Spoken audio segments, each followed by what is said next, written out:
Good morning everyone. आज अपन अपना module का जो हमारी आईसीएसआई की मॉड्यूल है उसके चैप्टर 1 का फाइनल पार्ट देखेंगे। चैप्टर 1 को अपन ने 2 पार्ट में डिवाइड करा था। जो लोग सीधा पार्ट 2 पर आए, नीचे डिस्क्रिप्शन बॉक्स में पार्ट 1 का लिंक दे रखा है, पहले उसको देख लो, फिर पार्ट 2 पर आना। नेशनल एंड इंटरनेशनल अफेयर पिछले पार्ट में अपन ने, देखो मैं आपको दिखाऊं, हमने 2 पार्ट में बांटा था। हमने ये तीनों चीज़ें पिछले पार्ट में डिस्कस कर ली। आज हम 21 पेज की इतनी सारी चीज़ें डिस्कस करेंगे, तो आज लर्न करने की चीज़ें ज़्यादा है और एकदम कंपाइल्ड वे में अपन ने मॉड्यूल को डिवाइड कर दिया है, एकदम कंपाइल्ड वे में। इसके आगे पीछे आपको ज़्यादा देखने की ज़रूरत नहीं है। अगर मॉड्यूल से आएगा तो 99% प्रोबेबिलिटी है इस पार्ट से आएगा, बाकी डिटेल में इतना मत जाओ। मेरी तो रिकमेंडेशन यही है, बाकी आपकी मर्जी है। तो अपन अपना आज का नेक्स्ट पार्ट देखते हैं। सबसे पहले अपन देखेंगे समिट एंड कॉन्फ्रेंस। देखो समिट एंड कॉन्फ्रेंस अपन वैसे देख चुके हैं, G7 होती है, G20 होती है, बहुत सारी होती है, पर अभी अपन को एक बार और G7 और G20 को दोबारा देखना है और जो और इवेंट्स हुए थे उनको देखना है। अपन देखते हैं। सबसे पहले देखो G7, देखो सबसे पहले G7 की हिस्ट्री देखो। देखो मेरी बात, G7 का मतलब क्या हुआ? 7 कंट्रीज का ग्रुप है जिन्होंने एक ग्रुप बनाया। क्यों बनाया? इकोनॉमिक कॉपरेशन के लिए बनाया, एक दूसरे की म्यूचुअल बेनिफिट के लिए बनाया। तो G7 कब एग्जिस्ट हुआ था? G7 1975 में एग्जिस्टेंस में आया था। सब कुछ मॉड्यूल से पढ़ा रहा हूँ, कुछ भी मन से नहीं बोल रहा। 1975 में एग्जिस्टेंस में आया। और कितनी कंट्रियों से आया? स्टार्टिंग में इसकी कंट्री कितनी थी? 6 कंट्री थी। 6 कंट्री कौन सी? US, UK, France, Germany and Italy. तो देखो G7 एस्टैब्लिश कब हुआ? 1975 में हुआ। कितनी कंट्रीज के साथ हुआ? 6 कंट्रीज के साथ एस्टैब्लिश हुआ। फिर इसमें 2 कंट्रीज का एडिशन हुआ, 8 कंट्रीज हो गई। फिर इसमें क्या करा? एक कंट्री को निकाल दिया, एक कंट्री को सस्पेंड कर दिया, तो फाइनली इसमें 7 कंट्रीज रह गई और आज की डेट में भी इसमें 7 कंट्रीज है। समझ में आ रही है मेरी बात? G7 की हिस्ट्री क्या है? ये कब एस्टैब्लिश हुआ? 1975 में 6 कंट्री उसके साथ एस्टैब्लिश हुआ। उसके बाद इसके अंदर नेपाल। उसके बाद देखो क्या याद रखना है, सिर्फ इतनी चीज ध्यान रखनी है, नेपाल और रशिया को ऐड करा। नेपाल और रशिया को ऐड करने के बाद क्या करा? नेपाल रशिया को हटा दिया और जो कंट्रीज बची उनको हम आज G7 कंट्रीज का ग्रुप बोल रहे हैं। रशिया को कब हटाया? रशिया को 2014 में हटाया। अभी अपन डिस्कस कर लेते हैं। रशिया को 2014 में हटाया। क्यों हटाया? रशिया ने एक यूक्रेन की टेरिटरी को कैप्चर कर लिया था, उसके रिगार्डिंग G7 कंट्रीज ने बोला कि यू आर सस्पेंडेड। समझ में आ रही है मेरी बात? चलो दोबारा देखो, G7 कंट्रीज कब एस्टैब्लिश हुई है? 1975 में एस्टैब्लिश हुई है। किन कंट्रीज के साथ एस्टैब्लिश हुई है? UK, US, France, Germany and Italy. इसको लर्न करने का तरीका मैंने खुद ने बनाया। ये GIFJUU। GIF मतलब Germany, Italy, France, Japan, UK, US. और उसके बाद क्या हुआ? नेपाल और रशिया आई तो इसका नाम दे दिया G8। फिर 2014 में रशिया को निकाल दिया, इसका नाम दे दिया दोबारा G7 और आज भी इसका नाम G7 ही है। अब इन G7 को याद करने का तरीका क्या है? वही है GIFJUU। उसके बाद किसका एडिशन हुआ? नेपाल का एडिशन हुआ था, तो नेपाल कर दो इसमें। सॉरी, नेपाल नहीं, मैं इतनी देर से नेपाल बोल रहा हूँ, एक्सट्रीमली सॉरी। नेपाल की जगह कनाडा कर दो। जितना भी मैंने इसके पीछे बोला उसको प्लीज़ आप एडिट करके कनाडा कर देना। मेरे को है ना नेपाल ध्यान था, ठीक है? I am extremely sorry. दोबारा एक बार देख लो। सबसे पहले 1975 में 6 कंट्रीज का एस्टैब्लिशमेंट हुआ। 6 कंट्रीज ने बोला हमें G7 एक ग्रुप बनाना है, ग्रुप बना लिया। उसके बाद कनाडा और रशिया, उसके बाद कनाडा और रशिया का एडिशन हुआ तो इसको अपन ने बोला G8। उसके बाद क्या हुआ? एक कंट्री को निकाल दिया, रशिया को निकाल दिया। क्यों निकाल दिया? क्योंकि 2014 में उसने किसी और की टेरिटरी को एनेक्स कर लिया था, इसलिए उसको निकाल दिया। तो ये फाइनली दोबारा G7 कंट्रीज बन गई और ये नेपाल नहीं है, इसकी जगह कनाडा है। सॉरी, ठीक है? तो G7 कंट्रीज समझ में आ गया। G7 कंट्रीज यही है, 7 कंट्री का ग्रुप है। इसको याद करने की ट्रिक क्या है? यही है GIF होता है ना, JUUC। और आप भी कोई अपनी ट्रिक बना सकते हो। तो G7 कंट्रीज अपन ने पढ़ी। अब इसके देखो करंट अफेयर, देखो जो मेन अपन करंट अफेयर के लिए आए। देखो G7 कंट्रीज की मीटिंग कहां पर हुई थी? 2019 में। जो भी ग्रुप होता है उसकी मीटिंग कहीं ना कहीं होती है। तो G7 कंट्रीज की 2019 में मीटिंग कहां हुई थी? फ्रांस के अंदर हुई थी। एक और इंपॉर्टेंट चीज, G7 कंट्रीज में इंडिया मेंबर है, India is not a member, star mark कर लो। इंडिया एशियन का भी मेंबर नहीं है और इंडिया इसका भी मेंबर नहीं है, ठीक है। अब देखो G7 कंट्रीज 2019 में कहाँ हुआ था, फ्रांस में समिट हुई थी। फ्रांस के प्रेसिडेंट कौन है, मैक्रोन है। मैक्रोन ने ये 2019 में होस्ट करी थी। अब 2020 वाली समिट कहाँ होएगी, 2020 वाली समिट यूएस होस्ट करेगा। 2020 वाली समिट यूएस होस्ट करेगा। मैं इतनी बार बोलूंगा चीज़ों को कि आपके माइंड में प्रिंट हो जाएगा। 2 बार वीडियो कम से कम देख लेना, जिससे कि सब कुछ रिवीजन हो जाए। करंट अफेयर यही होते हैं। अब देखो इंडिया का रोल क्या है G7 में। India is not the member, India member नहीं है, पर जो कंट्री होस्ट करती है ना, वो नॉन मेंबर्स को भी बुलाती है। जो कंट्री होस्ट करती है वो अपनी मर्जी से नॉन मेंबर्स को भी, इसकी जो एनुअल मीटिंग होती है ना, जो अभी फ्रांस में हुई थी, जैसे फ्रांस ने होस्ट करा, तो फ्रांस के जो प्रेसिडेंट है मैक्रन, अगर उनकी मर्जी होगी, अगर वो चाहेंगे, वो अपने दोस्तों को भी इस मीटिंग में बुलाएंगे। तो उन्होंने इस बार देखो 1 country, 2 country, 3 country, 4 country, 5 country, 6 country को बुलाया था। अब बोलोगे सर ये 6 कंट्री को भी याद करें, बिल्कुल याद नहीं करना।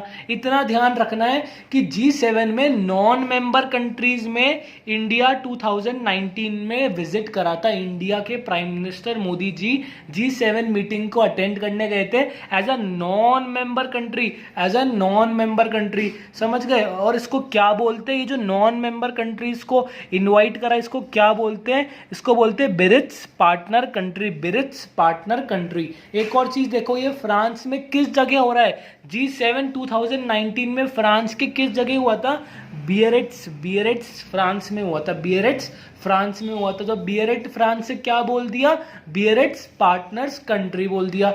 लास्ट टाइम इंडिया को किसने इनवाइट करा था, लास्ट टाइम इंडिया 2005 में गई थी। लास्ट टाइम इंडिया G7 की किसी मीटिंग में 2005 में गई थी।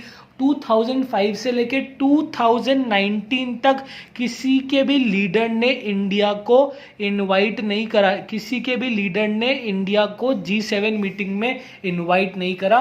कम से कम 10 साल से भी ज़्यादा के गैप के अंदर 2019 में इंडिया को इनविटेशन आया।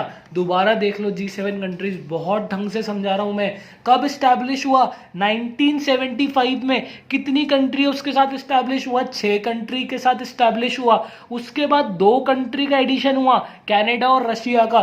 फिर 2014 में 1 कंट्री को लात मार के निकाल दिया और कितनी कंट्री बची, 7 कंट्रीज बची। और ये ग्रुप क्या बन गया, G7 ग्रुप बन गया। इसको लर्न करने का तरीका GIF JUUC। इतनी बात समझ में आ गई। इंडिया G7 की मेंबर नहीं है, ठीक है। आगे देखो, ये मीटिंग 2019 की कहाँ हुई थी, बियरेट्स फ्रांस में हुई थी। 2020 की कहाँ होएगी, यूएस के अंदर होएगी। India as a non member party इसमें 2019 की मीटिंग में गया था। 2019 में फ्रांस इंडिया का दोस्त है, तो इंडिया को as a non member party invite करा था। लास्ट टाइम इंडिया कब गया था फ्रांस से पहले, 2005 में किसी कंट्री ने इंडिया को इन्वाइट करा था लास्ट टाइम। ये अपन ने G7 कर लिया।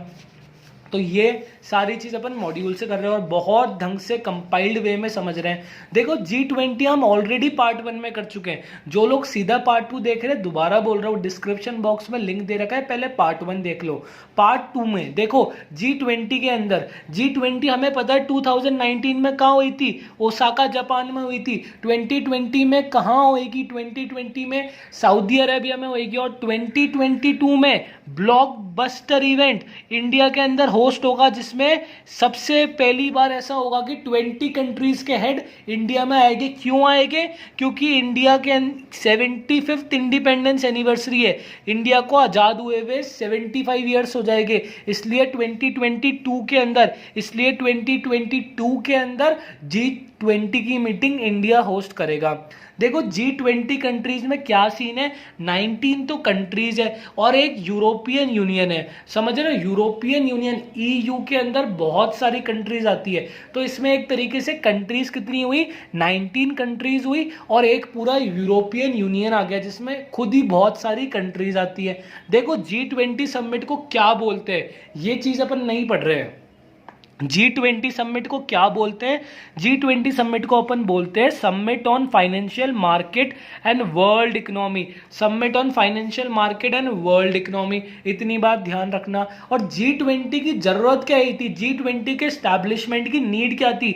ये एशियन फाइनेंशियल क्राइसिस हो रहे थे, एशियन फाइनेंशियल क्राइसिस हो रहे थे। उस टाइम लोगों को लगा कि एक ग्रुप होना चाहिए बहुत सारी कंट्रीज का जो एक दूसरे को असिस्ट करे। समझ रहे हो मेरी बात? G20 दोबारा चलो, G20 की सारी बातें मैं कर चुका हूँ। G20 में क्या है? 19 कंट्रीज है और एक यूरोपियन यूनियन है। G20 का एडिशनल नाम क्या है? G20 का नाम है summit on financial market and world economy. ये क्यों नीड आया? क्योंकि एशियन फाइनेंशियल क्राइसिस हुए थे, इसलिए G20 की नीड पड़ी। इंडिया का G20 मेंबर है या नहीं? ऑब्वियस सी बात है, मेंबर है। इंडिया तो 2022 में जब इंडिया अपनी 75th एनिवर्सरी बनाएगी तो इस G20 की मीटिंग को भी होस्ट करेगी। देखो एक और चीज, 2019 में जो मीटिंग हुई उस कहां पर हुई थी? वो ओसाका जापान में हुई थी। मैंने आपको एक चीज नोटिस करी होगी आपने, जब भी कहीं पर मीटिंग होती है ना कोई उसी जगह जहां पर मीटिंग हो रही है ना उसका डिक्लेरेशन साइन होता है। जैसे बैंकॉक डिक्लेरेशन, जैसे गोवा डिक्लेरेशन, वैसे ही ओसाका डिक्लेरेशन साइन हुआ था। ओसाका डिक्लेरेशन 2019 में जब ये कंट्रीज के लीडर ओसाका जापान में मिले थे तो इन लोगों ने एक ओसाका डिक्लेरेशन साइन करा था। सारी कंट्रीज ने ओसाका डिक्लेरेशन साइन करा था। अब एक और इंपॉर्टेंट चीज है, अब देखो ये चीज अपन डिस्कस कर चुके हैं। 2020 में सऊदी अरेबिया करेगा, 2021 में इटली करेगा और 2022 में इंडिया करेगा। इसमें एक और इम्पॉर्टेंट पॉइंट है, जब ये लोग 2019 में ओसाका जापान में मिले थे तो एक ओसाका ट्रैक साइन हुआ था। ओसाका ट्रैक सारी कंट्रीज ने साइन करा था। इंडिया ने इस ओसाका ट्रैक को साइन करने से मना कर दिया।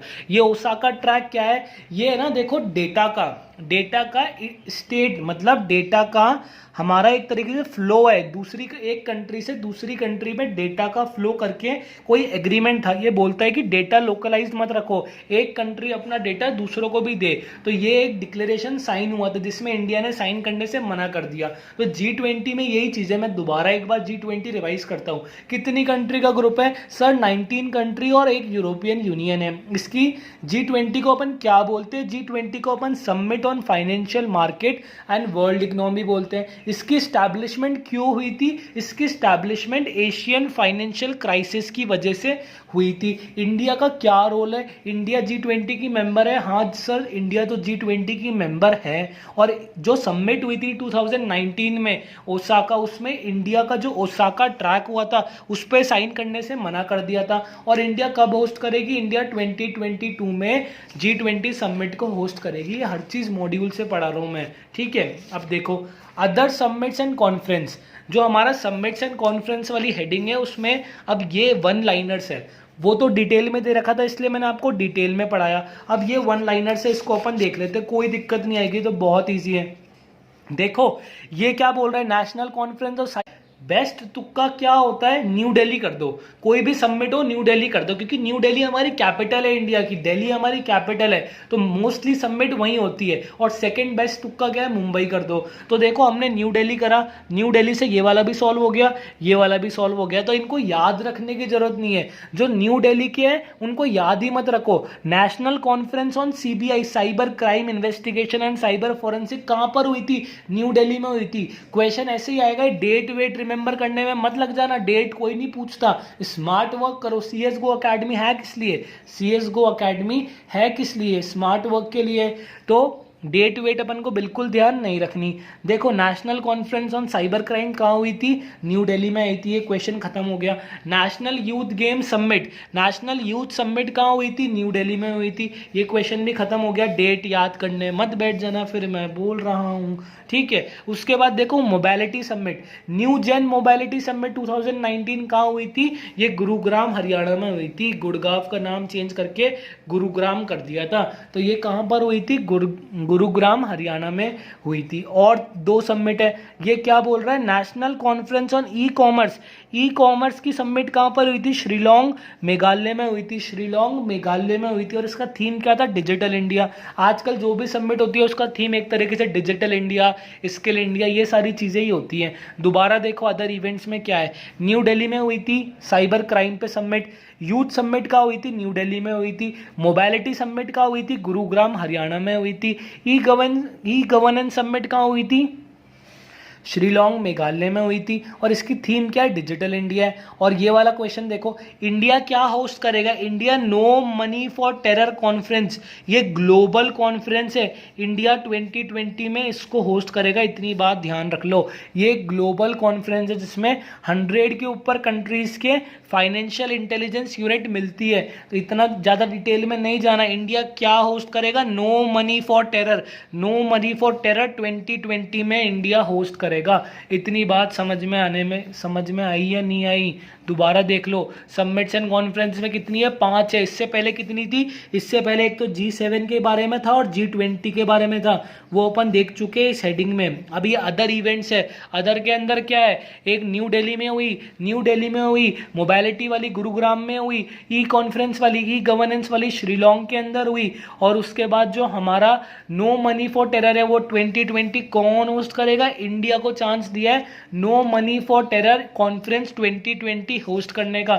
हमने ये वाली हेडिंग कंप्लीट कर दी। मैं आपको दिखाता हूं, हमने ये वाली हेडिंग कंप्लीट कर दी। देखो, समिट्स एंड कॉन्फ्रेंस कंप्लीट कर दिया। आगे देखो, बुक्स एंड ऑथर तो बहुत छोटी सी है, 5 मिनट में कर लेंगे। ये बुक्स एंड ऑथर है। सबसे पहले अमित शाह ने क्या लॉन्च करा? करम योद्धा लॉन्च करा। करम योद्धा क्या है? बुक का नाम है। ये बुक किसकी लाइफ पर बेस्ड है? क्वेश्चन ऐसा आएगा, मॉक में भी ऐसा था। ये नरेंद्र मोदी, हमारे जो प्राइम मिनिस्टर है, उनकी लाइफ पर ये बुक बेस्ड है। अमित शाह ने क्या लॉन्च करा? करम योद्धा बुक लॉन्च करी। वो बुक किसकी लाइफ पर बेस्ड है? नरेंद्र मोदी जी की लाइफ पर बेस्ड है। आगे चलो, अमित शाह ने क्या लॉन्च करा? एक बुक लॉन्च करी, लिसनिंग लर्निंग एंड लीडिंग। ये किसकी लाइफ पर है? ये जो हमारे वाइस प्रेसिडेंट है वेंकैया नायडू, उनके लाइफ पर है, उनके ऑफिस पर है। समझ रहे हो? तो 2 बुक अपन ने कर ली। दोनों बुक किसने लॉन्च करी? अमित शाह ने लॉन्च करी। एक है हमारे प्राइम मिनिस्टर के ऊपर जिसका नाम है करम योद्धा, और दूसरी हमारी लर्निंग लिसनिंग, एक तरीके से बिजनेस कम्युनिकेशन चल रहा है, वो किस पर है? वो वाइस प्रेसिडेंट की ऊपर है। किसने लॉन्च करी? अमित शाह ने। बाकी और डिटेल में नहीं जाना। उसके बाद देखो, विवेक दीपनी जो बुक है किसने लॉन्च करी है? ये बुक किसने लिखी है? ये आदि शंकराचार्य ने लिखी है और वाइस प्रेसिडेंट ने लॉन्च करी है। ये चाहे ध्यान मत रखो, इतना कोई इंपॉर्टेंट नहीं है, पर विवेक दीपनी बुक किसकी है? वो आदि शंकराचार्य की है। विवेक दीपनी बुक किसकी है? आदि शंकराचार्य की है। इतनी बात समझ में आई? 2 और बुक कर लो, अपना बुक वाला टॉपिक खत्म। एक और मोदी पर बुक है, वो किसने लिखी है? वो लिखी है हमारे राहुल ने और भारती पे। भारती को भारत से कोरिलेट करो। मोदी पर बुक किसने लिखी है? राहुल ने और भारती ने। समझ रहे हो? 2 जनों ने एक बुक लिखी है मोदी पर। इसके बाद एक और है सावरकर, जो हमारे वीर सावरकर फ्रीडम फाइटर थे, फ्रीडम पॉलिटिकल स्ट्रगल थे, मतलब जो हमारे जिन्होंने हमें आज़ादी दिलाने में जिनका रोल है, उन पर एक बुक है। वो किसने लिखी है? वो विक्रम संपत्ति ने लिखी है। समझ रहे हो? बुक्स एंड ऑथर में 5 चीज़ें याद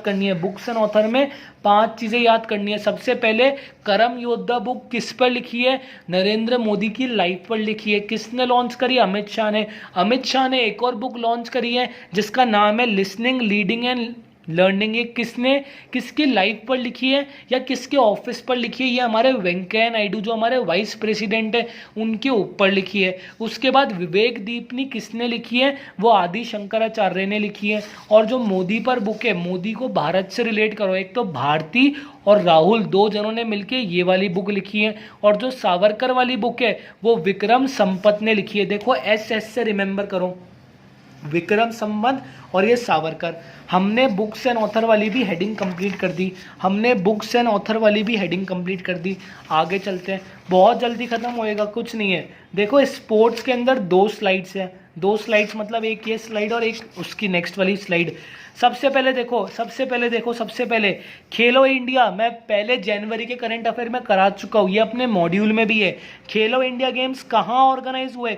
ये गुवाहाटी के अंदर ऑर्गेनाइज हुए 2019। जो 2020 T20 गेम्स है खेलो इंडिया, ये कहाँ ऑर्गेनाइज हुआ है? ये गुवाहाटी के अंदर ऑर्गेनाइज हुआ है। और इसमें जीती कौन सी स्टेट है? महाराष्ट्र जीती है। इसमें जीती कौन सी स्टेट है? महाराष्ट्र जीती है। इसमें कोई डाउट नहीं होगा, इसमें कोई भी डाउट नहीं होगा। उसके बाद देखो पीवी सिंधु, पहले साइना नेहवाल चलती थी बैडमिंटन टूर्नामेंट में, आजकल सारी चीजें पीवी सिंधु ही लेकर जाती है। तो पीवी सिंधु क्या है? फर्स्ट इंडियन है जिसने BWF के अंदर, BWF चैंपियनशिप, जो बैडमिंटन का कोई टूर्नामेंट होता होगा, मैं इस फील्ड का एक्सपर्ट नहीं हूं, BWF वर्ल्ड चैंपियनशिप किसने जीती है? पीवी सिंधु ने जीती है। समझ में आ रही है बात? स्पोर्ट्स में सबसे पहले अपन ने क्या करा? खेलो इंडिया वाला कर लिया। कहाँ ऑर्गेनाइज हुए? गुवाहाटी असम में ऑर्गेनाइज हुए। कौन सी स्टेट ने सबसे ज्यादा गोल्ड जीते हैं? महाराष्ट्र ने जीते हैं। उसके बाद ये जो BWF वर्ल्ड चैंपियनशिप है, ये किसने जीती है? पीवी सिंधु ने जीती है। साइना नेहवाल आजकल बहुत कम टूर्नामेंट जीत रही है। और एक और चीज, हरियाणा गवर्नमेंट ने एक राय स्पोर्ट्स यूनिवर्सिटी बनाई है। राय कहां पर है? सोनीपत के पास है। राय स्पोर्ट्स यूनिवर्सिटी बनाई है, वहां पर उसका चांसलर, उस यूनिवर्सिटी का हेड कौन होगा? कपिल देव होगा। उस यूनिवर्सिटी का हेड कौन होगा?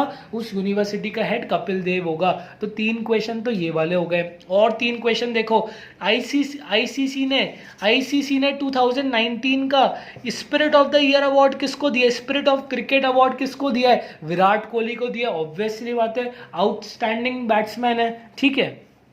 उसके बाद एक और चीज देखो, आईसीएसआई ने क्रिकेट वर्ल्ड कप 2019 कहां पर ऑर्गेनाइज हुआ है? इंग्लैंड में ऑर्गेनाइज हुआ है। और जीता कौन है? इंग्लैंड जीता है। कितने साल में ऑर्गेनाइज होता है? 4 साल में ऑर्गेनाइज होता है। कोई डाउट नहीं होगा, दोबारा देख लेते, कोई दिक्कत नहीं है। हरियाणा गवर्नमेंट ने एक स्पोर्ट्स यूनिवर्सिटी बनाई है, उसका हेड कौन, किसको रखा है? कपिल देव को रखा है। पीवी सिंधु ने क्या जीता है? किस टूर्नामेंट में जीता है? BWF वर्ल्ड चैंपियनशिप में पीवी सिंधु ने गोल्ड जीता है, या मतलब फर्स्ट पोजीशन रिटेन करी है। खेलो इंडिया कहां पर हुए हैं? गुवाहाटी असम में हुए हैं। और खेलो इंडिया में जीती कौन सी स्टेट है? महाराष्ट्र जीती है। उसके बाद देखो spirit of the year award, ये जो spirit of the year award है वो कौन से क्रिकेटर को मिला है? विराट कोहली को मिला है। उसके बाद ये आईसीएसआई का वर्ल्ड कप कहां हुआ था? 2019 इंग्लैंड वेल्स में हुआ था। और जीती कौन सी टीम थी? इंग्लैंड जीती थी। इंडिया न्यूजीलैंड से हार गई थी। और कितने साल में होता है? एवरी 4 ईयर में होता है, इसमें भी कोई डाउट नहीं है। एक और देखो, world games athlete of the year, world games athlete of the year किसको मिला है? रानी रामपाल को मिला है। ये रानी रामपाल है कौन? ये हमारी इंडियन वुमेन्स हॉकी टीम की कैप्टन है। इंडियन वुमेन हॉकी टीम की कैप्टन है। समझ रहे हो मेरी बात? तो स्पोर्ट्स की फर्स्ट स्लाइड में यही था। दोनों स्लाइड को हम एक साथ रिवाइज करेंगे, फर्स्ट और सेकंड को। एक बार इसको भी देख लो। अब देखो 3 इवेंट्स है। ओलंपिक होते हैं, एक तो समर वाले, एक विंटर वाले, और एक होते हैं हमारे कॉमनवेल्थ गेम्स। ये तीनों इवेंट 4 साल में एक बार होते हैं। वर्ल्ड कप भी 4 साल में एक बार होता है, कॉमनवेल्थ भी 4 साल में एक बार होते हैं, और ओलंपिक भी 4 साल में एक बार होते हैं। इतनी बात समझ में आई? देखो कॉमनवेल्थ का हेडक्वार्टर का है, कॉमनवेल्थ गेम्स की जो फेडरेशन है, जो कॉमनवेल्थ का हेडक्वार्टर है वो यूके के अंदर है, वो यूके के अंदर है। अब कॉमनवेल्थ गेम्स कहां पर होएंगे? 2020 में होने हैं कॉमनवेल्थ गेम्स। कहां पर होएंगे? इंग्लैंड बर्मिंघम में होएंगे। कॉमनवेल्थ पर क्वेश्चन आएगा तो क्या आएगा? कॉमनवेल्थ का हेडक्वार्टर का है, यूके के अंदर है। आने वाले टाइम में 2022 में कॉमनवेल्थ कहां पर होएंगे? इंग्लैंड बर्मिंघम में हुए थे। 2018 में कहां हुए थे? डजंट मैटर, 2018 को 2 साल हो चुके, कोई भी 2018 का नहीं पूछेगा। तो कॉमनवेल्थ में अपन को इतना ही ध्यान रखना है। अब देखो ये समर ओलंपिक कब होएगे? 2020 में होएगे। कहां पर होएगे? टोक्यो जापान में होएगे। कहां पर होएगे? टोक्यो जापान में होएगे। इतनी बात समझ में आ रही? जो हमारे समर ओलंपिक्स हैं वो 2020 में कहां पर होएगे? 2020 में वो टोक्यो जापान में होएगे। जो हमारे विंटर ओलंपिक्स है वो कब होने हैं? वो 2022 में होने हैं, और वो बीजिंग चाइना में होएगे। यार ये अलग अलग टाइम पे चालू हुआ है, ये पहले चालू हुआ होगा, ये बाद में चालू हुआ होगा। तो जो इनके बीच का गैप आ रहा है, कोई ऐसा थोड़ी है कि तीनों इवेंट एक साथ चालू हुए थे तो वो हमेशा बराबर पे चले गए। तो तीनों ऑर्गेनाइज होते हैं 4 साल में एक बार, पर ये वाला अब ड्यू कब है, ये 2020 में ड्यू है, जो कि टोक्यो जापान में होगा। विंटर ओलंपिक्स 2022 में ड्यू है, जो बीजिंग चाइना में होगा। ये 2020 में ड्यू है, ये 2022 में ड्यू है। और कॉमनवेल्थ हमारे 2022 में ड्यू है, जो कि इंग्लैंड बर्मिंघम में होएंगे। हमें स्पोर्ट्स में इन तीनों का ये चीज़ और ध्यान रखनी है। दोबारा देख लो स्पोर्ट्स को।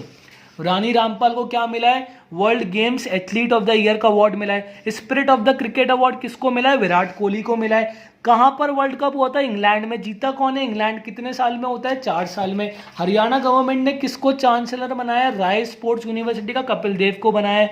पीवी सिंधु क्या है, फर्स्ट BWF वर्ल्ड चैंपियनशिप जीतने वाली हमारी फर्स्ट इंडियन है। और खेलो इंडिया कहाँ हुआ था, गुवाहाटी असम में हुआ था, और महाराष्ट्र ने सबसे ज्यादा गोल्ड जीते हैं। स्पोर्ट्स 2 के अंदर क्या ओलंपिक गेम है, 2020 कहाँ होएंगे, टोक्यो के अंदर होएंगे। 2022 कहाँ होएंगे, चाइना में होएंगे। और 2022 कॉमनवेल्थ कहाँ होएंगे, बर्मिंघम इंग्लैंड में होएंगे। हमने स्पोर्ट्स भी कर लिया। देखो हमने एक तो समिट्स एंड कॉन्फ्रेंस वाली हेडिंग कर ली, बुक्स एंड ऑथर वाली हेडिंग कर ली, और हमने स्पोर्ट्स कर लिया। अब अपन आगे चल, देखो अब अपन नेक्स्ट करेंगे अपना लैंग्वेज और नेशनल सिंबल्स। अपन ने ये 3 हेड कंप्लीट कर लिए। अब अपन नेक्स्ट करते हैं। देखो लैंग्वेज के अंदर है ना बहुत सारी चीज़ें दे रखी है मॉड्यूल में, इग्नोर मारो, और जितना मैं बोल रहा हूँ उतना एक बार मॉड्यूल से कर लो। सबसे पहली बात, इंटरनेशनल मदर लैंग्वेज डे। ये ग्लोबली कब बनाया जाता है, इसका मतलब देखो लैंग्वेज बहुत सारी है, हर कंट्री की अलग लैंग्वेज है, हर कंट्री के अंदर हर स्टेट की अलग लैंग्वेज है, तो लैंग्वेजेस बहुत सारी है। तो इंटरनेशनल मदर डे उन सारी लैंग्वेजेस को रिकॉग्नाइज करने के लिए, इंपॉर्टेंस देने के लिए 21 फरवरी कब बनाया जाता है, 21 फरवरी। और जो 2020 था उसकी थीम क्या है, लैंग्वेज विदाउट बॉर्डर्स, मतलब बॉर्डर्स हमारी कन्वर्सेशन को अफेक्ट नहीं करनी चाहिए, समझ रहे हो। तो international mother day is celebrated across the globe on 21 February to celebrate the diversity of languages. उन सबको लैंग्वेजेस को इंपॉर्टेंस देने के लिए, एक रिस्पेक्ट देने के लिए international mother language day globally 21 फरवरी को बनाया जाता है। और उसकी थीम क्या है, language without borders, language without borders. उसके बाद जो हमारी HRD मिनिस्ट्री है, ministry of human resource development, India के अंदर 21 फरवरी को मातृभाषा दिवस के नाम से बनाया जाता है, समझ रहे हो। गवर्नमेंट इंडिया के अंदर मातृभाषा दिवस के नाम से 21 फरवरी को बनाती है। आगे चलो, इंडिया की टोटल ऑफिशियल कितनी लैंग्वेज है, इंडिया की 22 ऑफिशियल लैंग्वेजेस है, इंडिया की 22 ऑफिशियल लैंग्वेजेस है। देखो अभी तक अपन ने लैंग्वेज में क्या पढ़ा, सबसे पहली बात इंटरनेशनल मदर लैंग्वेज डे कौन सी डेट पे आता है, 21 फरवरी पे आता है। जो 2020 था उसकी थीम क्या थी, उसकी थीम थी लैंग्वेज विदाउट बॉर्डर्स, ठीक है। जो गवर्नमेंट इंडिया में 21 फरवरी को किस नाम से बनाती है, मातृभाषा दिवस के नाम से बनाती है, एकदम बात सही है। इंडिया की ऑफिशियल कितनी लैंग्वेज है, इंडिया की ऑफिशियल 22 लैंग्वेज है। इतनी बात समझ में आई, आगे चलो। एक रिसर्च के अकॉर्डिंग हिंदी हमारी 3rd मोस्ट स्पोकन लैंग्वेज है वर्ल्ड में, हिंदी हमारी 3rd मोस्ट स्पोकन लैंग्वेज है वर्ल्ड में, इस चीज को भी ध्यान रख लेना। एक और चीज, हिंदी दिवस कब बनाया जाता है, हिंदी दिवस सितंबर 14 को बनाया जाता है। इस दिन क्या हुआ था, इस दिन हमारी कॉन्स्टिट्यूएंट असेंबली ने हिंदी को ऑफिशियल लैंग्वेज ऑफ इंडिया घोषित करा था। जो कॉन्स्टिट्यूशन जिस असेंबली ने कॉन्स्टिट्यूशन लिखा था, उस असेंबली ने 14 सितंबर को हमारा हिंदी को official language of India announce करा था। समझ में आ रही है मेरी बात, दोबारा देख लो। लैंग्वेज के अंदर सबसे पहले अपन ने मदर लैंग्वेज डे देखा, मातृभाषा डे देखा, कितनी लैंग्वेज होती है ये देखा। हिंदी दिवस कब आता है, सबसे पहले ध्यान रखना है कब आता है, ये ध्यान रख लो। और क्यों बनाया जाता है, वाई एंड व्हेन अगर हर चीज़ का देख लोगे तो कोई दिक्कत नहीं आने वाली, समझ रहे हो। हिंदी हमारी 3rd world most spoken language है। आगे देखो, आज थोड़ी डिस्टर्बेंस आ रही है उसके लिए सॉरी, ठीक है। लैंग्वेज 2 देखो, लैंग्वेज 2 मतलब सेकंड पार्ट देखो लैंग्वेज का क्या है। सेकंड पार्ट के अंदर क्या है देखो, ये बहुत अनइम्पॉर्टेंट पॉइंट्स दे रखे हैं, मतलब मैंने एक बार आपको आपकी आंखों के सामने से निकल जाए सिर्फ इसके लिए मैंने पॉइंट्स इसके अंदर लिखे हैं। सबसे पहली बात, कोई स्टडी हुई थी पूरे वर्ल्ड में इतनी सारी लिविंग लैंग्वेज है, उसके अंदर सबसे ज़्यादा लैंग्वेज किस कंट्री के अंदर है? ये जो कंट्री है इसका नाम आप देख लेना, न्यू जेन्युइन, पापाऊ न्यू जेन्युइन, जो भी इसका नाम है, इसके अंदर 840 लिविंग लैंग्वेज थी। 840 ध्यान नहीं रखना, पर ये ध्यान रखना है किस कंट्री में सबसे ज़्यादा लैंग्वेज है एक स्टडी के हिसाब से, उसका नाम ये है कंट्री का, ये चीज़ ध्यान रखना। आगे देखो, उसके बाद क्या है, जो नेपाली और संथाली लैंग्वेज है उसको इंडिया के अंदर award of senior junior fellowship to outstanding artisan in the field of culture, इस कैटेगरी के अंदर इसको भी, इन दोनों लैंग्वेज को भी इंक्लूड कर लिया है। इसका बैकग्राउंड इतना मत जाओ, सिर्फ ये ध्यान रखो, हेडिंग्स ध्यान रखो। नेपाली और संथाली को ये कुछ इवेंट होता होगा या ये कुछ कंपटीशन होता होगा जिससे जूनियर फेलोशिप देते हैं, उसके अंदर ये दो लैंग्वेज पहले नहीं थी। अब अमेंडमेंट करके या प्रपोजल पास करके इन लैंग्वेज को भी इसके अंदर शामिल कर लिया है, इतनी सी चीज़ है। और आर्टिकल हमारे 345, 346 और 347 इंडियन कॉन्स्टिट्यूशन के ये आर्टिकल ये बात करते हैं किस स्टेट की कौन सी लैंग्वेज ऑफिशियल होगी, कौन सी स्टेट किस लैंग्वेज में कम्युनिकेशन कर सकती है, ये बातें अपनी लैंग्वेज वाले सेक्शन में हुई। दोबारा देखो लैंग्वेज वाली हेडिंग को, इंटरनेशनल मदर्स डे 21 फरवरी, इंडिया में उसी डे को मातृभाषा डे के नाम से बनाया जाता है। इंडिया की टोटल 22 ऑफिशियल लैंग्वेज है, हिंदी हमारी वर्ल्ड की 3rd मोस्ट स्पोकन लैंग्वेज है। हिंदी दिवस क्यों बनाया जाता है? क्योंकि कॉन्स्टिट्यूएंट असेंबली ने उस दिन हिंदी को as a official language of India घोषित किया था। और हिंदी दिवस कब बनाया जाता है? 14 सितंबर को बनाया जाता है।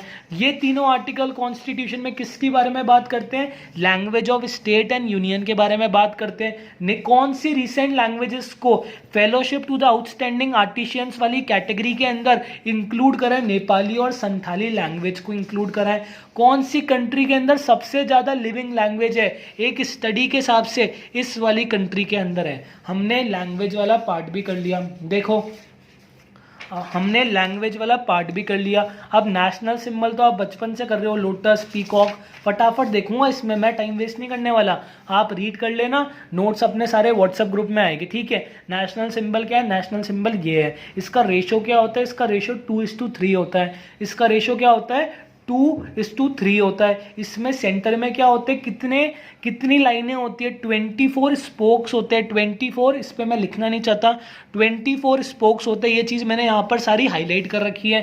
2:3 का रेशो होता है। ये जो ऑरेंज कलर है, जो ये केसरिया कलर है, ये क्या डिनोट करता है? ये हमारी स्ट्रेंथ और करेज को डिनोट करता है। ये क्या डिनोट करता है? ये जो व्हाइट वाला कलर है, ये हमारे पीस को डिनोट करता है। ये ग्रीन वाला किस चीज़ को डिनोट करता है? ग्रीन किससे रिलेटेड होता है? फार्मिंग से, प्रॉस्पेरिटी से, फर्टिलिटी से। तो ये सारी चीज़ें ग्रीन कलर डिनोट करता है।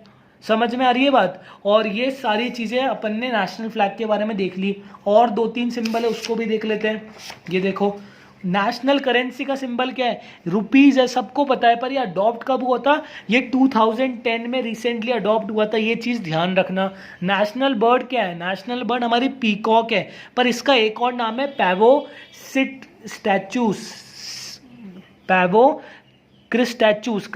इसका प्रोनाउंसिएशन देख लेना। ये चीज़ मेरे को अभी पता लगी, मेरे को पता नहीं थी, ठीक है। नेशनल बर्ड हो गया। स्टेट एम्बलम क्या है हमारा? ये वाला है। ये कहाँ से लिया है? ये अशोका से लिया है। Sarnath lion capital of Ashoka से इस चीज़ को लिया है। इसमें लायन कितने हैं? इसमें 4 लायन है। तो देखो, सबसे पहले अपन ने नेशनल फ्लैग देख लिया, उसके बारे में 24 स्पोक्स वाली चीज़ और 2:3 वाली चीज़ ध्यान रखना। और ये तीनों क्या डिनोट करते हैं, इस चीज़ को ध्यान रखना। उसके बाद हमारी नेशनल करेंसी रुपीज़ है। कब इंट्रोड्यूस हुई है? 2010 में इंट्रोड्यूस हुई थी। नेशनल बर्ड हमारी इंडियन पीकॉक है। इसका एक और नाम है पैवो सिरी स्टैचूज, ठीक है। और स्टेट एम्बलम है जो हमारा, वो कहाँ से लिया है? वो lion, Sarnath lion capital of Ashoka से लिया है। कहाँ से लिया है? Sarnath lion capital of Ashoka से लिया। और इसमें कितने लायन है? इसमें 4 लायन है। ये हमारा स्टेट एम्बलम कहाँ से लिया है, इस चीज़ को ध्यान रखना। और देख लो नेशनल सिंबल कौन कौन से हैं। देखो, नेशनल फ्लावर क्या है? नेशनल फ्लावर सबको पता है लोटस है, पर ये वाला नाम भी ध्यान रखना, नेलुम्बो न्यूसीफेरा गैरटन, ठीक है, इसका प्रोनाउंसिएशन मेरे को नहीं आता। तो ये नेशनल फ्लावर के ब्रैकेट में ये हमारी गवर्नमेंट की साइट पे ये लिखा हुआ है और अपनी मॉड्यूल में भी ये दे रखा है, इस चीज़ को ध्यान रखना।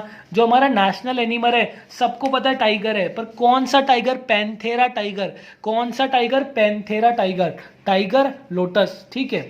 अब एक और चीज, ओलंपिक का नेशनल सिंबल क्या है? जब भी ओलंपिक गेम्स होते हैं तो कौन सा सिंबल यूज करते हैं? कितनी रिंग्स होती है? 5 रिंग्स होती है। और इन रिंग्स के कलर का ऑर्डर क्या होता है? इन रिंग्स के कलर का ऑर्डर होता है ये BYBGR, blue, yellow, black, green, red. इसका ऑर्डर भी ध्यान रखना है, इसका ऑर्डर भी ध्यान रखना है। अब देखो, दोबारा देखो, सबसे पहले अपन ने क्या करा? नेशनल फ्लैग के बारे में कर लिया, नेशनल करेंसी कब इंट्रोड्यूस हुई थी ये कर लिया, पीकॉक का एक और नाम देख लिया, स्टेट एम्बलम कहाँ से लिया है? सरनाथ कैपिटल ऑफ अशोका से लिया है, नेशनल फ्लावर का एक और नाम देख लिया, और नेशनल एनिमल का पैंथेरा टाइगर देख लिया। और ये जो ओलंपिक का हमारा सिंबल है ये किस ऑर्डर में? इसमें कितनी रिंग है? इसमें 5 रिंग है। और इसका ऑर्डर क्या है? इसका ऑर्डर ये है ब्लू, येलो, ब्लैक, ग्रीन और रेड। इसका जो कलर का कॉम्बिनेशन है ना ये फिक्स रहता है, तो इसका ऑर्डर ये है। तो अपन ने नेशनल सिंबल्स कर लिए। अब देखो अपन ने क्या कर लिया? अपन ने फर्स्ट हेड कर लिया, अपन ने सेकेंड हेड कर लिया, अपन ने थर्ड हेड कर लिया, और अपन ने फाइनली फोर्थ हेड भी कर लिया। 3 और हेड बचे, फिर हमारा टॉपिक 2 कंप्लीट, ये वाला चैप्टर कंप्लीट, ठीक है। इसको भी देख लेते हैं। देखो, अवार्ड्स एंड ऑनर के अंदर भी 2 स्लाइड है। 2 स्लाइड कैसे? एक तो पार्ट 1 ये है और पार्ट 2 ये है। सबसे पहले अपन पार्ट 2 देखेंगे, क्योंकि इसमें सारे अवार्ड किसको मिले? हमारे मोदी जी को मिले। मतलब जो भी न्यूज है ना वो सारी मोदी जी की है। पूरा वर्ल्ड आज नरेंद्र मोदी को रिकॉग्नाइज कर रहा है, आज नहीं पिछले 5 साल से रिकॉग्नाइज कर रहे हैं, और इंडियंस इसको क्रिटिसाइज कर रहे हैं। अब देखो ये चीज मैं कैसे बोल रहा हूं। नरेंद्र मोदी को किसने ये अवार्ड मिला है? King Hamad order of Renaissance, ये अवार्ड मिला है। किसने दिया है? ये बराइन किंग ने दिया है। ये किसी कंट्री का नाम है, उसके किंग ने कौन सा अवार्ड दिया है? King Hamad order of Renaissance. King Hamad order of Renaissance कौन सी कंट्री ने दिया है? बराइन किंग ने दिया है। और किसको दिया है? नरेंद्र मोदी को दिया है। इतनी बात समझ में ही। देखो प्रोनाउंसिएशन मेरे इतने अच्छे नहीं है, इनके प्रोनाउंसिएशन आप लोग देख लेना अगर आपको देखना है तो, ठीक है। मैं आपको याद करवा सकता हूँ चीज़ों को। उसके बाद देखो नरेंद्र मोदी को क्या मिला है? Order of Zayed, highest सिविलाइन award है। नरेंद्र मोदी को क्या मिला है? नरेंद्र मोदी को ऑर्डर ऑफ जैयद मिला है। ऑर्डर ऑफ जैयद यूएई का हाईएस्ट सिविलाइन अवार्ड है। किसने दिया है? ये वहाँ के क्राउन प्रिंस, आबू धाबी के क्राउन प्रिंस शेख मोहम्मद बिन जैयद ने दिया है, ठीक है। इतनी बात समझ में आई। देखो इसके अंदर सारे अवार्ड्स प्राइम मिनिस्टर को मिले हैं। अवार्ड के नाम ध्यान रखना और कौन सी कंट्री ने दिया है, सिर्फ इतनी चीज ध्यान रखना, ठीक है। किसको दिया है सबको पता है, नरेंद्र मोदी को दिया है। तो नरेंद्र मोदी को इसमें कौन सा अवार्ड दिया है? King Hamad order of Renaissance दिया है। किसने दिया है? बहरीन किंग ने दिया है। तो ये अपन ने कर लिया, आबू धाबी का कर लिया। ऑर्डर ऑफ जैयद ध्यान रखना। इसके बाद क्या है? Order of Saint Andrew. Order of Saint Andrew किसको मिला है? नरेंद्र मोदी को मिला है। किसने दिया है? रशिया ने दिया है। रशिया का हाईएस्ट स्टेट डेकोरेशन अवार्ड है ये। सारे बड़े बड़े अवार्ड मिले हैं मोदी जी को इन टाइम में। देखो बिल गेट्स की जो फाउंडेशन है, उसने कौन सा अवार्ड दिया है? गोलकीपर अवार्ड दिया है। ग्लोबल गोलकीपर अवार्ड दिया है। ग्लोबल गोलकीपर अवार्ड दिया है। किसको दिया है? नरेंद्र मोदी को दिया है। क्यों दिया है? क्योंकि नरेंद्र मोदी ने स्वच्छ भारत कैंपेन, स्वच्छ भारत अभियान को लॉन्च करा है इंडिया में, समझ रहे हो। एक और अवार्ड देखो, मालदीव्स ने अपना हाईएस्ट ऑनर दिया है जिसका नाम है रूल ऑफ निशान उजुद्दीन, समझ रहे हो। 5 ऑर्डर किसको मिले? नरेंद्र मोदी को मिले। सबसे पहला ऑर्डर, ऑर्डर ऑफ रेनिसा किस कंट्री ने दिया है? बहरीन कंट्री ने दिया है। ऑर्डर ऑफ जैयद किस कंट्री ने दिया है? यूएई ने दिया है। ऑर्डर ऑफ सेंट एंड्रयू किसने दिया है? रशिया ने दिया है। रोज रिवीजन करना, याद हो जाएगा। बिल गेट्स की फाउंडेशन ने कौन सा अवार्ड दिया है मोदी को? गोल्डन गोलकीपर का अवार्ड दिया है। मालदीव्स ने कौन सा दिया है? रूल ऑफ निशान दिया है। और एक और चीज, हमारे अमिताभ बच्चन को दादा साहिब फाल्के अवार्ड, इंडिया का हाईएस्ट सिनेमा अवार्ड है, इंडिया का हाईएस्ट सिनेमा अवार्ड है दादा साहिब फाल्के अवार्ड। अमिताभ बच्चन को दादा साहिब फाल्के अवार्ड दिया है, समझ रहे हो। तो अवार्ड्स एंड ऑनर में इतना ही है, ये चीजें रोज रिवाइज करोगे सब कुछ याद हो जाएगा, और रिवीजन नहीं करोगे तो सीएसईटी क्लियर नहीं होना। मत करो मेहनत, इससे अच्छा वेब सीरीज देखो, मूवीज देखो, कोई दिक्कत नहीं है। मेहनत तो करंट अफेयर में भी करनी पड़ेगी।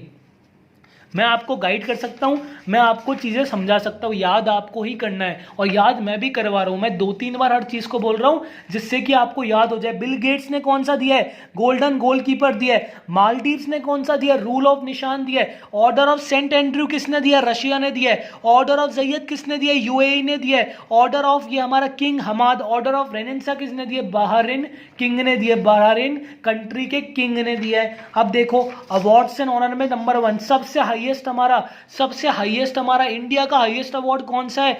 Bharat Ratna highest award. ये किसकी रिकमेंडेशन पे मिलता है? ये प्राइम मिनिस्टर रिकमेंडेशन देता है प्रेसिडेंट को, और फिर प्रेसिडेंट नाम अनाउंस करता है। भारत रत्न के लिए रिकमेंडेशन कौन देता है? प्राइम मिनिस्टर देता है, और अनाउंसमेंट कौन करता है? फिर प्रेसिडेंट करता है कि हम इसको भारत रत्न देंगे।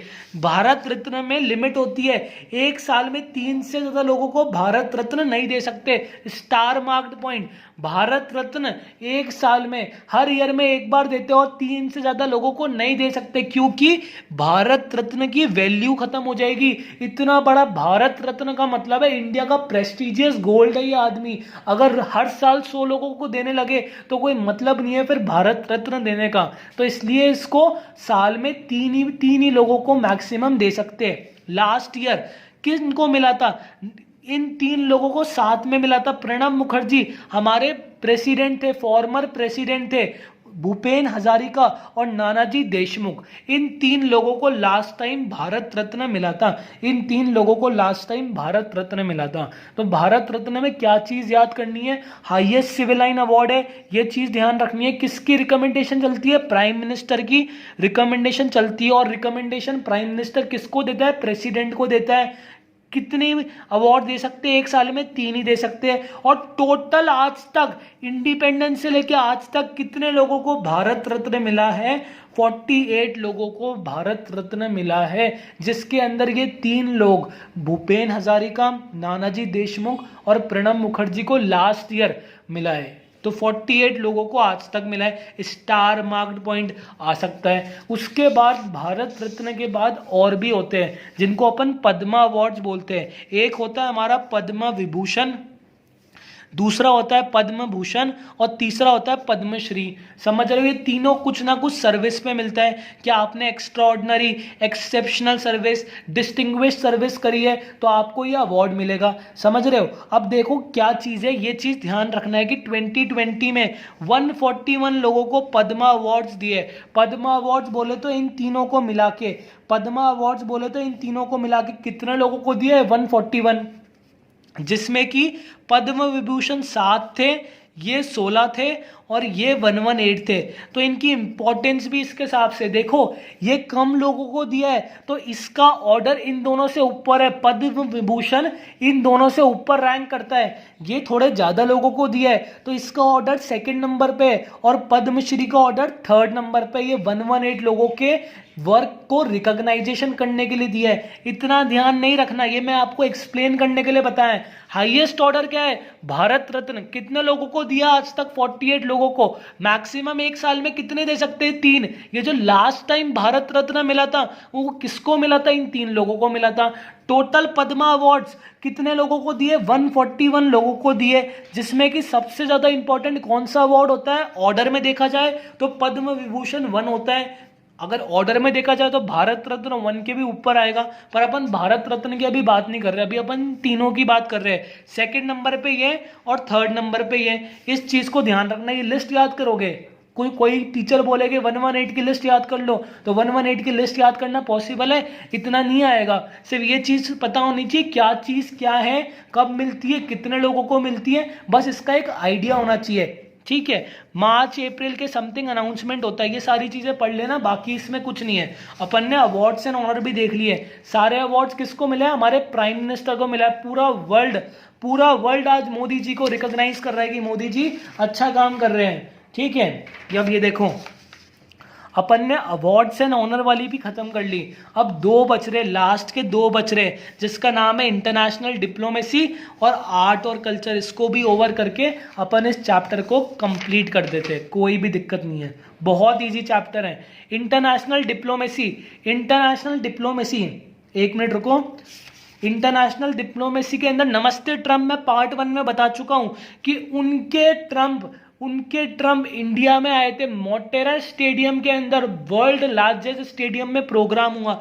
हमारे मोदी ह्यूस्टन यूएस गए थे, वहां पर हाउडी मोदी कैंपेन का एनआरजी स्टेडियम में ऑर्गेनाइजेशन हुआ। ये चीज अपन डिस्कस कर चुके हैं, मैं दोबारा रिपीट नहीं करूंगा। ये जो ब्राहिन कंट्री है, इसके साथ इंडिया ने कितने एमओयू साइन करे रिसेंटली, 3 एमओयू साइन करे, ये 3 ध्यान रख लेना, ठीक है। आगे चलो, इंडिया ने भूटान के साथ भी, यार एमओयू का मतलब क्या होता है, एग्रीमेंट्स, खूब सारी कंट्रियों के साथ रोज एग्रीमेंट करते रहते हैं, पर ये 3 ध्यान रखना, भूटान के साथ भी करे थे, 10-12 एग्रीमेंट करे थे, इसका फिगर ध्यान नहीं रखना। इसमें ये चीज ध्यान रखना, भूटान के प्राइम मिनिस्टर और इंडिया के प्राइम मिनिस्टर ने जॉइंटली एक सैटकॉम नेटवर्क है और ग्राउंड अर्थ स्टेशन है, ये भूटान में इनॉग्रेट करा था।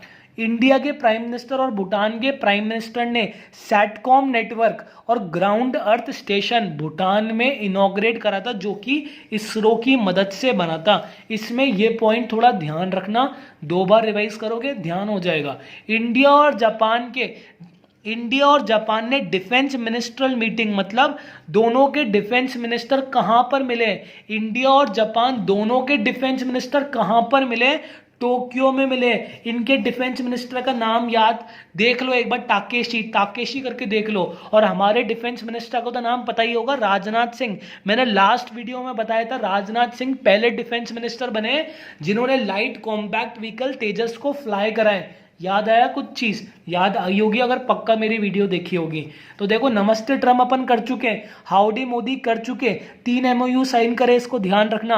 भूटान के साथ भी 10-11 एमओयू साइन करे, पर उसका फिगर ध्यान नहीं रखना।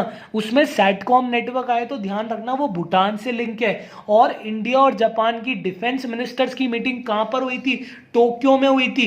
जो जापान का डिफेंस मिनिस्टर है उसका नाम क्या है, ताकेशी नाम है। चलो ठीक है, और 2 देख लो। देखो, प्राइम मिनिस्टर मोदी ने जब G20 की मीटिंग में गए थे ना, तो एक मोहम्मद बिन सलमान से मिले थे। ये इतना इंपॉर्टेंट नहीं है, पर जो सऊदी के क्राउन प्रिंस है उनका नाम ध्यान रखना, ये बहुत फेमस है, बहुत डायनामिक लीडर है, बहुत सारी चीजों को रिफॉर्म कर रहे हैं सऊदी अरेबिया के अंदर। तो इनका नाम क्या है, मोहम्मद बिन सलमान। ये बहुत सारे वुमेन्स को काफी राइट दे रहे हैं, तो इनका नाम क्या है, मोहम्मद बिन सलमान नाम है। इतनी चीज देखो। उसके बाद क्या है, प्राइम मिनिस्टर मोदी ने, देखो prime minister Modi far east region of Russia, मतलब एक चीज अभी मैं बताता हूं। देखो मैं क्या बोल रहा था कि 5th इकोनॉमिक फोरम, देखो 5th ईस्टर्न इकोनॉमिक फोरम कोई मीटिंग हुई थी, उसमें प्राइम मिनिस्टर मोदी रशिया गए थे। क्यों गए थे, क्योंकि रशियन प्रेसिडेंट ने बुलाया था। तो देखो यही चीज लिखा है कि वो मीटिंग कहां पर हुई थी, वो फार ईस्ट रीजन ऑफ रशिया में हुई थी। रशिया के अंदर काफी रीजन है, नॉर्थ हो गया, साउथ हो गया, तो जो ईस्ट रीजन है ना उसमें ये समिट हुई थी। तो हमारे मोदी जी फर्स्ट लीडर है, फर्स्ट इंडियन है। देखो, PM Modi visit to far east Asia of Russia, ये एम करता है PM Modi is the first Indian prime minister to ever visit this region. उस रीजन में कभी भी कोई हमारा प्राइम मिनिस्टर नहीं गया। तो इतनी चीज ध्यान रखना, कौन सा रीजन है, ईस्ट रीजन है। ईस्ट बोले तो ईस्ट मतलब जो हमारे 7 सिस्टर्स है ना ईस्ट के, वो वाला रीजन है। वो रशिया के अंदर कोई भी ऐसा प्राइम मिनिस्टर आज तक उस रीजन में नहीं गया था। प्राइम मिनिस्टर मोदी हमारे फर्स्ट ऐसे लीडर है जो उस रीजन में गए थे। पहली बात, क्यों गए थे, क्योंकि ईस्टर्न इकोनॉमिक फोरम की कोई समिट होनी थी, उसमें रशिया के प्रेसिडेंट पुतिन ने उनको बुलाया था, इसलिए मोदी फार ईस्ट रीजन ऑफ रशिया के अंदर पहली बार गए थे। हमारा डिप्लोमेसी में अपन ने क्या करा, डिप्लोमेसी में अपन ने नमस्ते ट्रम्प कर लिया, हाउडे ट्रम्प कर लिया, 3 MOU कर लिया, सेटकॉम वाला कर लिया, टोक्यो के अंदर डिफेंस मिनिस्टर ने मीटिंग करी थी, ये कर लिया। मोहम्मद बिन सलमान कौन है? सऊदी अरेबिया का क्राउन प्रिंस है, वुमेन को काफी राइट दे रहा है, बहुत डायनामिक लीडर है। और ये वाला अपन ने कर लिया ईस्ट इकोनॉमिक फोरम मीटिंग हुई थी रशिया में, जिसमें मोदी जी गए थे और वो पहले ऐसे लीडर हैं जो उस रीजन में विजिट करें। हमने इंटरनेशनल डिप्लोमेसी भी कर ली, हमने इंटरनेशनल डिप्लोमेसी, देखो ये इंटरनेशनल डिप्लोमेसी भी कर ली। अब हमारा लास्ट है आर्ट एंड कल्चर, इसको भी देख लेते हैं, फिर अपना part 2 complete, that is chapter 1 complete हो जाएगा। अब आगे देखो आर्ट एंड कल्चर के अंदर भी सबसे पहले ये देखो, ये बस इतना सा है, फिर अपना ये चैप्टर कंप्लीट है। देखो 5 और आर्कोलॉजिकल लोकेशन को, इंडिया की 5 आर्कोलॉजिकल लोकेशन को आइकॉनिक साइट्स में पेश करने का प्रपोजल है। वो 5 साइट्स कौन सी हैं? हस्तिनापुर ऑफ यूपी, ये 5 साइटें, इनके नाम ध्यान नहीं रखने, पढ़ो तो एक बार पढ़ लो, पर ये ध्यान रखो 5 आर्कोलॉजिकल साइट्स को आइकॉनिक साइट्स में करने का गवर्नमेंट का प्रपोजल है, गवर्नमेंट इस पे सोच रही है। ठीक है, आगे देखो, ये जो आइकॉनिक, गवर्नमेंट ने आइकॉनिक टूरिस्ट साइट एक चीज लॉन्च करी है, जिसमें वो 17 चीजों को वर्ल्ड क्लास टूरिस्ट डेस्टिनेशन में बनाएंगे, 17 मॉन्यूमेंट्स को वर्ल्ड क्लास टूरिस्ट डेस्टिनेशन में कन्वर्ट करेंगे। सबसे पहले तो ये देख लो, 5 आर्कोलॉजिकल साइट को आइकॉनिक साइट में कन्वर्ट करेगी, और 17 जो आइकॉनिक टूरिस्ट साइट है उसको वर्ल्ड क्लास टूरिस्ट डेस्टिनेशन, जिसमें ताजमहल है, बहुत बड़ी लिस्ट है, 17 याद नहीं करने, सिर्फ 17 ऐसे ध्यान रख लो, 17 पे खतरा ऐसे करके को रिलेट करके कुछ अपना एक्रोनियम बना के तो ध्यान रख लो। ठीक है, अब 2 क्वेश्चन है, विरासत ए खालसा, इसके अंदर ये जो पंजाब के अंदर है, कहां पर है? पंजाब के अंदर है। मोस्ट विजिटेड मॉन्यूमेंट है सिंगल डे में, एशिया सब कॉन्टिनेंट का मोस्ट विजिटेड मॉन्यूमेंट है। 3 क्वेश्चन करें, सबसे पहला 5 कितनी आर्कोलॉजिकल साइट्स को कन्वर्ट करेंगे? 5 आर्कोलॉजिकल साइट्स को। कितनी आइकॉनिक साइट्स को कन्वर्ट करेंगे? 17 आइकॉनिक साइट्स को वर्ल्ड टूरिस्ट डेस्टिनेशन में कन्वर्ट करेंगे। उसके बाद विरासत ए खालसा, जो पंजाब का हमारा पंजाब का म्यूजियम है, वर्ल्ड मोस्ट विजिटेड, एक दिन में सबसे ज्यादा एशिया के अंदर इस म्यूजियम के विजिट हुए। क्या नाम है? विरासत ए खालसा। कहां पर है? पंजाब में। अब देखो 550th anniversary of Guru Nanak Dev ji की 550th एनिवर्सरी थी, जिसको हम प्रकाश उत्सव या गुरु पर्व भी बोलते हैं, समझ रहे हो? 550th एनिवर्सरी किसकी थी? गुरु नानक जी की थी, जिसको अपन प्रकाश उत्सव या गुरु पर्व भी बोलते हैं। इस एनिवर्सरी पर करतारपुर कॉरिडोर का इनॉग्रेशन हुआ। करतारपुर कॉरिडोर क्या है? इंडिया का पंजाब है, वहां पर गुरदासपुरा डिस्ट्रिक्ट और जो पाकिस्तान का करतारपुरा है उनको कनेक्ट करता है। मतलब वो अलग नेशन में, ये अलग नेशन है, पर उनके बीच में करतारपुर कॉरिडोर बनाया है, जिससे कि इंडिया के लोग जो वहां पर टेम्पल है, जो वहां पर गुरुद्वारा एसोसिएटेड है पाकिस्तान में, उनके दर्शन कर सके, उनकी ब्लेसिंग्स ले सके। इसके लिए 550th एनिवर्सरी पर, गुरु नानक देव जी की 550th एनिवर्सरी पर करतारपुर कॉरिडोर, जो कि हमारे पंजाब के गुरदासपुर डिस्ट्रिक्ट को वहां के करतारपुर से कनेक्ट करता है, वो पूरी पब्लिक के लिए खोल दिया। आपको इस नेशन से उस नेशन में जाना है, बहुत फॉर्मेलिटीज करनी पड़ती है। इस कॉरिडोर के थ्रू आप उस टेम्पल को, आप उस गुरुद्वारा को विजिट कर सकते हैं बिना किसी दिक्कत के। तो ये चीज हो गई। एक और चीज है, भारती हुड्डा जलालपुर उड़ीसा कटक में जलालपुर में भराती हुड्डा एक आर्कोलॉजिकल पुराना रूरल सेटलमेंट मिला है। पुराने टाइम में यहाँ पर कोई गांव होगा, कोई पुराने टाइम के अंदर यहाँ पर सेटलमेंट होगा। तो क्या क्वेश्चन आएगा? भारतीय हुड्डा कहाँ पर है? जलालपुर में। जलालपुर कहाँ पर है? उड़ीसा कटक के अंदर है, जो कि 6500 साल पुराना था। ये 6500 ध्यान नहीं रखना, सिर्फ इतना ध्यान रखना है। तो आर्ट एंड कल्चर में क्या है? आर्ट एंड कल्चर में ये 5 आइकॉनिक साइट है, 17 आइकॉनिक साइट है। शॉर्ट नोट्स बना लो।